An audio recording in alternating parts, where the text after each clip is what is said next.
नमस्कार मेरे प्यारे साथियों, स्वागत है आप सभी का आपका अपना यूट्यूब चैनल जीटीएम क्लासेस में।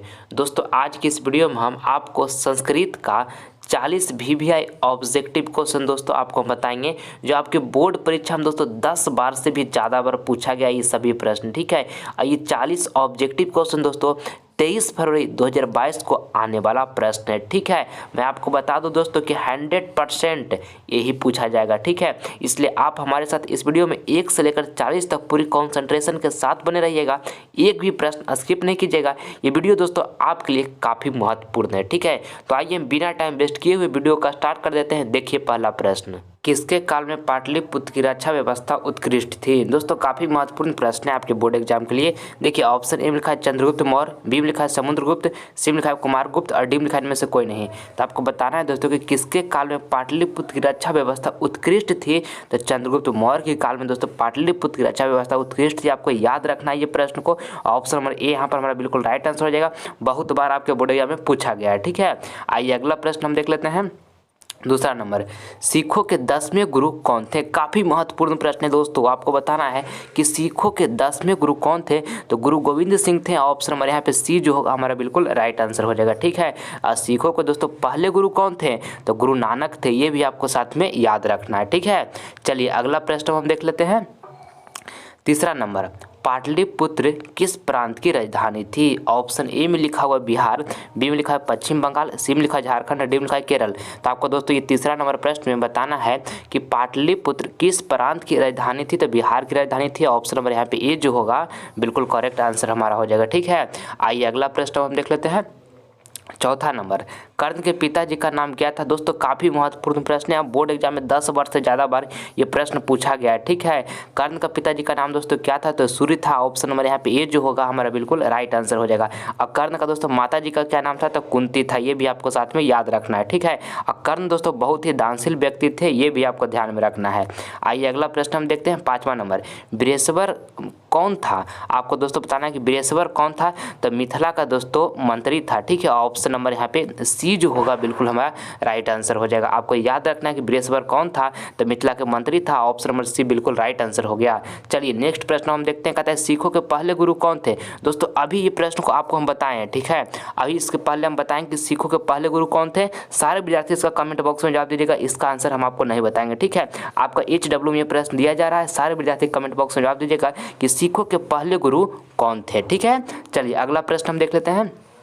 7 नंबर, स्वामी दयानंद का जन्म कब हुआ था? काफ़ी महत्वपूर्ण प्रश्न दोस्तों। आपको बताना है कि स्वामी दयानंद का जन्म कब हुआ था। तो स्वामी दयानंद का जन्म दोस्तों 1824 ईस्वी में हुआ था। ठीक है, आपको इसको याद रखना है। आपके बोर्ड एग्जाम के लिए काफ़ी महत्वपूर्ण ये प्रश्न है।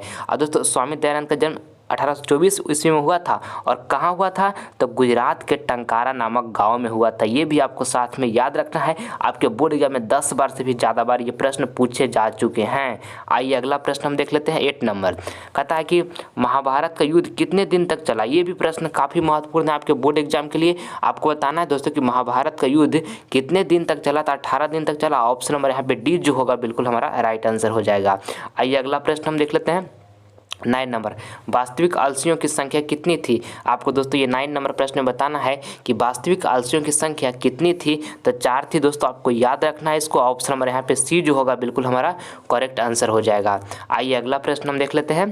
10 नंबर, आग कहाँ लगाई गई? ऑप्शन ए में लिखा हुआ है आलसशाला में, बी में लिखा हुआ दोस्तों गजशाला में, और सी में लिखा अश्वशाला में, और डी में लिखा इनमें से कोई नहीं। तो आपको ये 10 नंबर प्रश्न में दोस्तों बताना है कि आग कहाँ लगाई गई। तो आलसशाला में दोस्तों आग लगाई गई। ठीक है, ऑप्शन नंबर यहाँ पे ए जो होगा हमारा बिल्कुल राइट आंसर हो जाएगा।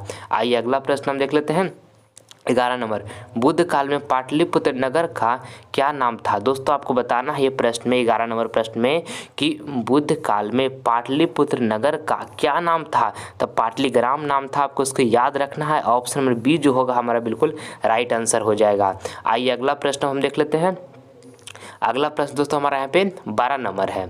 और दोस्तों मैं आपको बता दूं कि ये सभी प्रश्न आपके फाइनल बोर्ड परीक्षा जो 40 ऑब्जेक्टिव क्वेश्चन बता रहे हैं आपके फाइनल बोर्ड परीक्षा के लिए काफ़ी महत्वपूर्ण है, इसलिए एक भी प्रश्न को आप स्किप नहीं कीजिएगा। 1 से लेकर 40 तक पूरी कॉन्सेंट्रेशन के साथ वीडियो का देखिएगा। दोस्तों ये सभी प्रश्न आपके बोर्ड एग्जाम में 10 बार से भी ज़्यादा बार पूछा गया है और 2022 बोर्ड एग्जाम में भी दोस्तों जो आपका 23 फरवरी को एग्जाम होने वाला है उसमें हूबहू जाकर दोस्तों ये प्रश्न छपेगा, ये मेरा 100% गारंटी है। इसलिए आप इस वीडियो में पूरी कॉन्सेंट्रेशन के साथ हमारे साथ अंत तक आप जरूर बने रहें।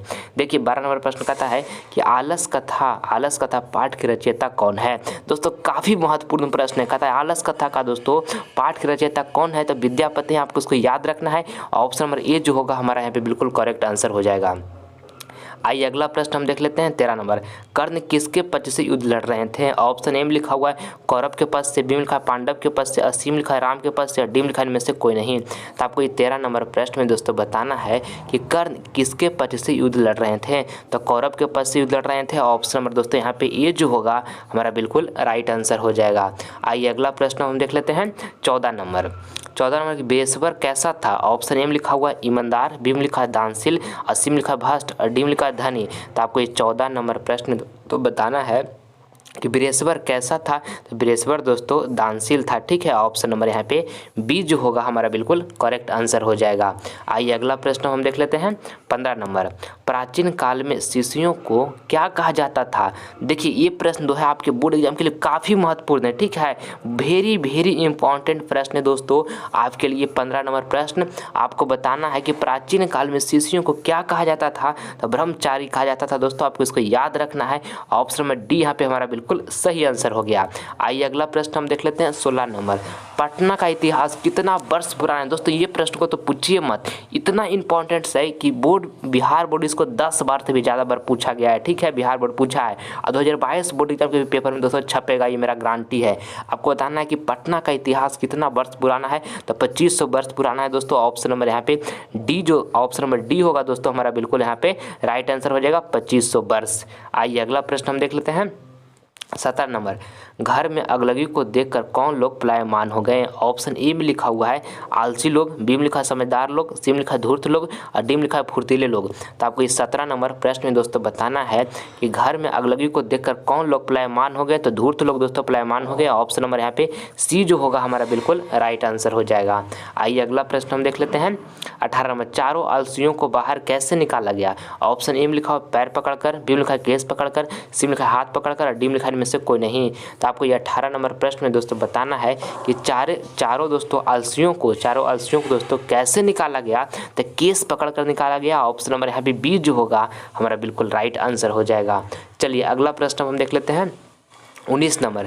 जन्म पूर्व कितने संस्कार हैं। दोस्तों काफ़ी महत्वपूर्ण प्रश्न है। आपको बताना है कि जन्म पूर्व कितने संस्कार हैं। ऑप्शन ए में लिखा है 7, बी में लिखा है 5, सी में लिखा है 3 और डी में लिखा है 5। तो आपको बताना है दोस्तों ये प्रश्न में कि जन्म पूर्व कितने संस्कार हैं, तो 3 है, आपको इसको याद रखना है। ऑप्शन नंबर सी यहाँ पे हमारा बिल्कुल करेक्ट आंसर हो गया।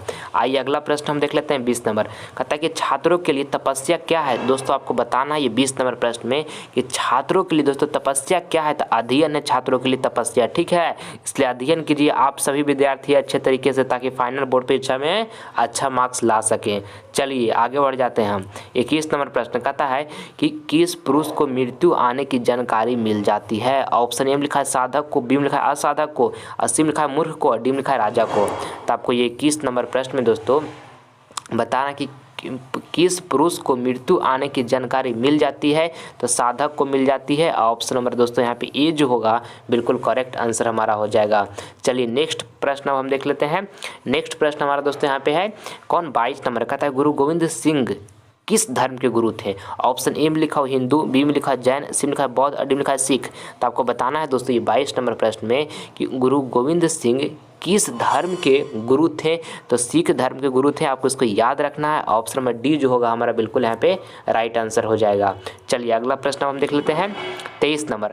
और दोस्तों अगर जो अभी तक आप सभी मेरे प्यारे विद्यार्थियों जीटीएम क्लासेस को सब्सक्राइब नहीं किए हैं, तो प्लीज़ दोस्तों इस चैनल को आप सब्सक्राइब कर लें, क्योंकि आप दोस्तों आप हमारे परिवार हैं और हम आपके परिवार हैं। ठीक है, इसलिए आप हमारे चैनल को सब्सक्राइब कर लें। इससे आपको फ़ायदा क्या होगा कि जब हम लाइव क्लास आएंगे तो इसका नोटिफिकेशन सबसे पहले आपको प्राप्त होगा। ठीक है मेरे प्यारे साथियों, चलिए अब हम देख लेते हैं अगला प्रश्न 23 नंबर कहता है कि यह संसार किसके द्वारा अनुशासित है। ऑप्शन ए में लिखा है मनुष्य के द्वारा, बी में लिखा है परमात्मा के द्वारा, सी में लिखा है दानव के द्वारा, डी में लिखा है वीरों के द्वारा। तो आपको 23 नंबर प्रश्न में दोस्तों बताना है कि यह संसार किसके द्वारा अनुशासित है। तो परमात्मा के द्वारा अनुशासित है। ऑप्शन नंबर यहाँ पे बी जो होगा बिल्कुल करेक्ट आंसर हमारा हो जाएगा। चलिए अगला प्रश्न हम देख लेते हैं 24 नंबर।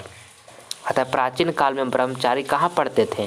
ऑप्शन ए में लिखा है स्कूल में, बी में लिखा है जंगल में, सी में लिखा है गुरु के घर में और डी में लिखा है पाठशाला में। तो आपको 24 नंबर प्रश्न में दोस्तों बताना है कि प्राचीन काल में ब्रह्मचारी कहाँ पढ़ते थे दोस्तों। तो गुरु के घर में पढ़ते थे, आपको इसको याद रखना है। ऑप्शन नंबर सी जो होगा हमारा यहाँ पे बिल्कुल करेक्ट आंसर हो जाएगा।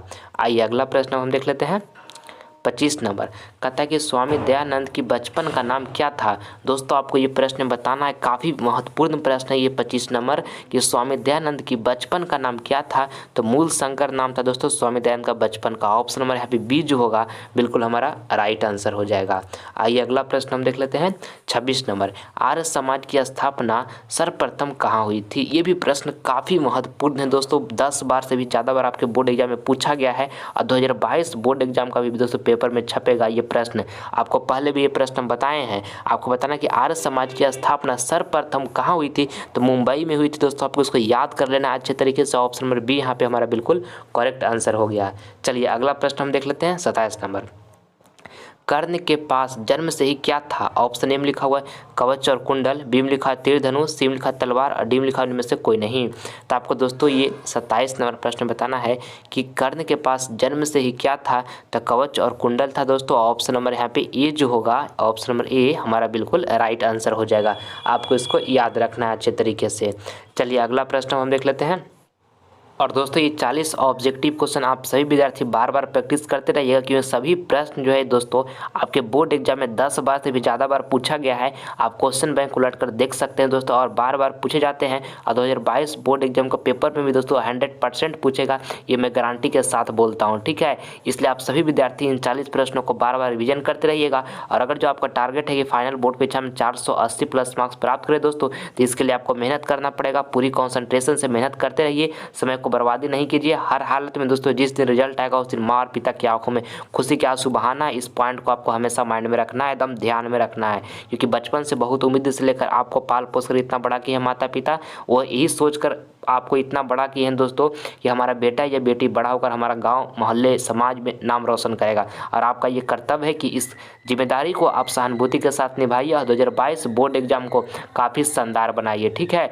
जम के मेहनत कीजिए, सब होगा। हिम्मत रखिए, मन से पढ़ाई कीजिए। ऐसा विचार माइंड में नहीं लाना है कि हमसे ये मैथ नहीं बन रहा है, चाहिए ये हमसे क्वेश्चन नहीं बन रहा है, ऐसा नेगेटिव माइंड में नहीं लाना है। अपने आप पर विश्वास रखिए, कॉन्फिडेंस रखिए। जीवन में एक आत्मविश्वास बहुत बड़ी चीज़ होती है, इसलिए जो आपके पास जितना पढ़े हैं उसको बार बार आप पढ़ते रहिए और अच्छे अच्छे चीज़ों को पढ़िए जो आपके बोर्ड एग्जाम के लिए काफ़ी महत्वपूर्ण है, ठीक है। और आपके लिए हम जितना मेहनत होगा आपके लिए हम करने के लिए तैयार हैं, बस आप हमारे साथ कंटिन्यू बने रहिएगा।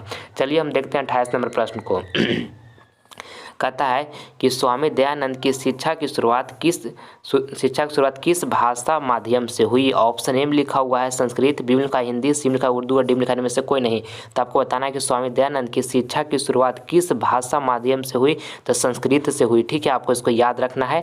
ऑप्शन नंबर ए यहाँ पे हमारा बिल्कुल राइट आंसर हो जाएगा। चलिए अगला प्रश्न हम देख लेते हैं 29 नंबर। रामप्रवेश के गांव का क्या नाम था। ऑप्शन ए में लिखा हुआ उत्तर टोला, बी में लिखा दक्षिण टोला, सी में लिखा नया टोला, डी में लिखा भीखन टोला। तो आपको बताना है दोस्तों ये प्रश्न में कि रामप्रवेश का गांव का नाम क्या था। तो भीखन टोला नाम था। काफ़ी महत्वपूर्ण प्रश्न है। ऑप्शन नंबर यहाँ पे डी जो होगा बिल्कुल करेक्ट आंसर हो गया। चलिए नेक्स्ट प्रश्न हम देखते हैं 30 नंबर। अनु से भी सूक्ष्म क्या है। ऑप्शन ए में लिखा हुआ है दानव, बी में लिखा है आत्मा, सी में लिखा है मानव और डी में लिखा हुआ है पशु। तो आपको ये 30 नंबर प्रश्न में दोस्तों बताना है कि अनु से भी सूक्ष्म क्या है। तो अनु से भी सूक्ष्म दोस्तों आत्मा है। आपको इसको याद रखना है। ऑप्शन नंबर बी जो होगा बिल्कुल राइट आंसर हो जाएगा। आइए अगला प्रश्न देखते हैं 31 नंबर। किसने कहा था कि पाटलीग्राम एक दिन महानगर बनेगा। दोस्तों काफ़ी महत्वपूर्ण प्रश्न है आपके बोर्ड एग्जाम के लिए। आपको बताना कि किसने कहा था कि पाटलीग्राम एक दिन महानगर बनेगा। तो भगवान बुद्ध ने कहे थे दोस्तों। ऑप्शन नंबर यहाँ पे ए जो होगा बिल्कुल हमारा करेक्ट आंसर हो जाएगा। आइए अगला प्रश्न हम देख लेते हैं 32 नंबर। मंदाकिनी नदी में कौन स्नान करते हैं। ऑप्शन ए में लिखा है कवि, बी में लिखा है ऋषि, सी में लिखा है पशु और डी में लिखा है देवता। तो आपको दोस्तों ये 32 नंबर प्रश्न बताना है कि मंदाकिनी नदी में कौन स्नान करते हैं? तो ऋषि करते हैं दोस्तों, ठीक है। ऑप्शन नंबर यहाँ पे बी जो होगा हमारा बिल्कुल करेक्ट आंसर हो जाएगा, ऑप्शन नंबर बी। चलिए अगला प्रश्न हम देख लेते हैं। 33 नंबर, पाटलिपुत्र नगर में क्या प्रसिद्ध है? ऑप्शन ए में लिखा हो दोस्तों ताजमहल, बी में लिखा है गोलघर, सी में लिखा है राजमहल और डी में लिखा हुआ है जल मीनार। तो आपको दोस्तों बताना है कि पाटली नगर में क्या प्रसिद्ध है? तो गोलघर प्रसिद्ध है। ऑप्शन नंबर यहाँ पे दोस्तों बी जो होगा बिल्कुल हमारा करेक्ट आंसर हो जाएगा, ठीक है। चलिए अगला प्रश्न हम देख लेते हैं। 34 नंबर प्रश्न है कि नदियाँ नाम और रूप को छोड़कर किसमें मिल जाती है?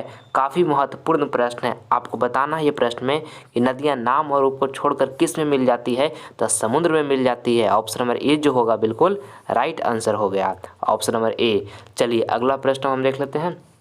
35 नंबर, रामप्रवेश ने स्नातक परीक्षा में कौन सा स्थान प्राप्त किया? ऑप्शन ए में लिखा उच्च स्थान, बी में लिखा निम्न स्थान, सी में लिखा हुआ दोस्तों प्रथम स्थान और डी में लिखा द्वितीय स्थान। तो आपको बताना है कि रामप्रवेश ने स्नातक परीक्षा में कौन सा स्थान प्राप्त किया? तो प्रथम स्थान प्राप्त किया दोस्तों, ऑप्शन नंबर यहाँ पे सी जो होगा बिल्कुल हमारा करेक्ट आंसर हो जाएगा। आइए अगला प्रश्न हम देख लेते हैं। 36 नंबर, शिक्षक कैसा था? ऑप्शन ए में लिखा हुआ है दुष्ट, बी में लिखा हुआ लोभी और सी में लिखा है नवीन दृष्टि संपन्न और डी में लिखा हुआ है मूर्ख। तो आपको दोस्तों बताना है कि शिक्षक कैसा था? तो नवीन दृष्टि संपन्न था। ऑप्शन नंबर यहाँ पे सी जो होगा बिल्कुल हमारा राइट आंसर हो जाएगा।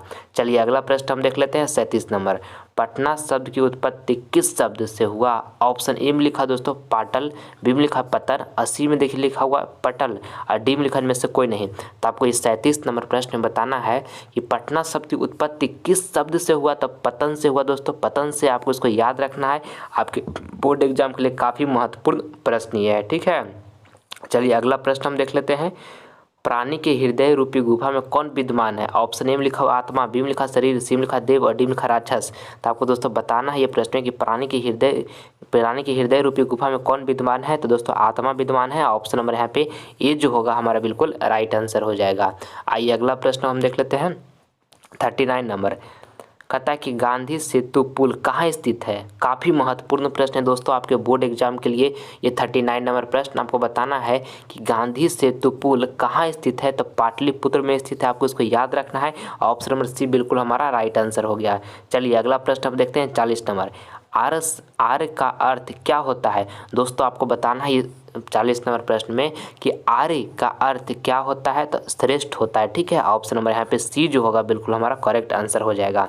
आइए अगला प्रश्न है दोस्तों आपका HW का प्रश्न है। आप सभी विद्यार्थियों को ये आपका होमवर्क भी हम दे रहे हैं प्रश्न। आप सभी विद्यार्थी इसका कमेंट बॉक्स में जवाब दीजिएगा जो आंसर आपको बिल्कुल सही लगेगा। आपको बताना है कि संसार में बच्चों का सच्चा रक्षक दोस्तों कौन होता है? पिता, माता, भाई, बहन। सारे विद्यार्थी कमेंट बॉक्स में जवाब दीजिएगा। आप सभी विद्यार्थी का कमेंट का हम प्रतीक्षा करेंगे, ठीक है। मैं उम्मीद करता हूं दोस्तों कि वीडियो आपको पसंद आया होगा, तो प्लीज़ इस वीडियो को आप एक लाइक कर दें और ज़्यादा से ज़्यादा इस वीडियो को अपने फ्रेंड के पास शेयर कर दें ताकि इस वीडियो के माध्यम से आपका फ्रेंड भी कुछ नॉलेज गेन कर सके। और अगर जो अभी तक हमारे चैनल को आप सब्सक्राइब नहीं किए दोस्तों, तो प्लीज़ इस चैनल को आप सब्सक्राइब कर लें। इससे आपको फ़ायदा क्या होगा कि लाइव क्लास जब हम लेंगे तो इसका नोटिफिकेशन सबसे पहले आपको प्राप्त होगा, ठीक है। मिलते हैं हम आपसे अगले वीडियो में, तब तक मन लगाकर पढ़ाई करते रहिएगा। 1 मिनट भी समय अपना बर्बाद नहीं कीजिएगा। अभी का समय आपके लिए काफ़ी महत्वपूर्ण है, इस बात को आपको हमेशा ध्यान में रखना है, ठीक है। जय हिंद, जय भारत।